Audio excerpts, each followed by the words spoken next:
Le soleil s'élève sur la ville de Galim-Tinière ce lundi 6 novembre 2023. Cette date est historique pour les Camerounais. L'accession au pouvoir de Paul Biya, président de la République du Cameroun. Dans cet arrondissement de la région de l'Adamawa, les membres du RDPC, parti au pouvoir, s'activent pour fêter en ce jour d'anniversaire. Nous allons à Tchapal-Assawe pour célébrer notre champion. C'est à trentaine de kilomètres de Galim et ça doit être une grande fête, Inch'Allah. Tchapal-Assawe se trouve ici, sur la plaine du Mont Bodoua, niché à près de 2000 mètres. Pour y arriver, il faut emprunter la moto et arpenter cette piste rocailleuse en se faufilant au milieu des hautes herbes. À notre passage, on observe un paysage idyllique et unique, digne d'un film hindou des années 90. Un paradis à ciel ouvert.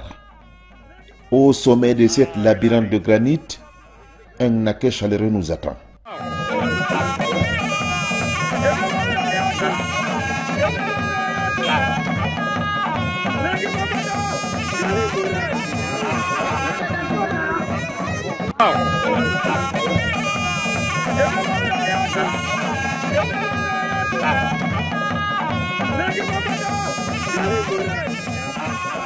Enfin, nous arrivons à Assawe, un village d'éleveurs perdu dans ce paradis caché. La place du village est noire du monde. Les festivités débutent par les prises de parole. Nous formulons des vœux auprès du gouvernement de nous aider en nous créant un centre de santé. Le reprofilage de la route Assawe-Wogondou, la construction des ponts sur Mayo Tagouri, Mayo Gadourou au niveau de Boudoua. Continuer à soutenir le RDPC dans ses efforts pour le développement du Cameroun. L'occasion est permise aussi d'exprimer nos gratitudes pour de nombreuses réalisations qui visent à développer le secteur jeune. Nous pouvons citer entre autres la nomination de plusieurs fils de Galim à d'importants postes de responsabilité. Le recrutement d'un bon nombre de jeunes de l'arrondissement dans le cadre de l'opération 25 000 dans la fonction publique camerounaise. Dans le gradin, la présence des militants de l'UNDP à cette cérémonie témoigne du climat apaisé de la démocratie dans cet arrondissement.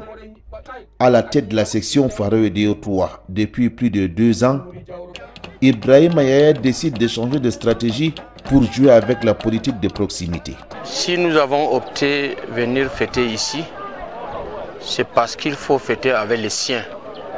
C'est parce qu'effectivement, il faut rendre compte aux siens des œuvres du chef de l'État. Le chef de l'État a beaucoup fait.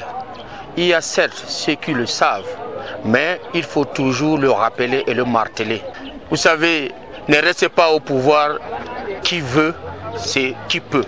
Le chef de l'État a pu. Il a relevé le défi. Il a combattu et traversé des obstacles. Et aujourd'hui, le monde entier le prend comme une expérience, comme une icône, comme une sagesse.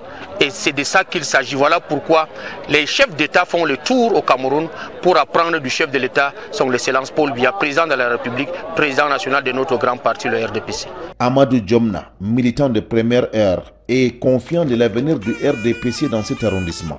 Bientôt, les joutes politiques vont commencer, les joutes électorales vont commencer. Et nous sommes ici pour leur demander de nous soutenir. Nous allons aussi les soutenir pour que lorsque les élections arriveront, que le RDPC reprenne les rênes du pouvoir dans notre arrondissement.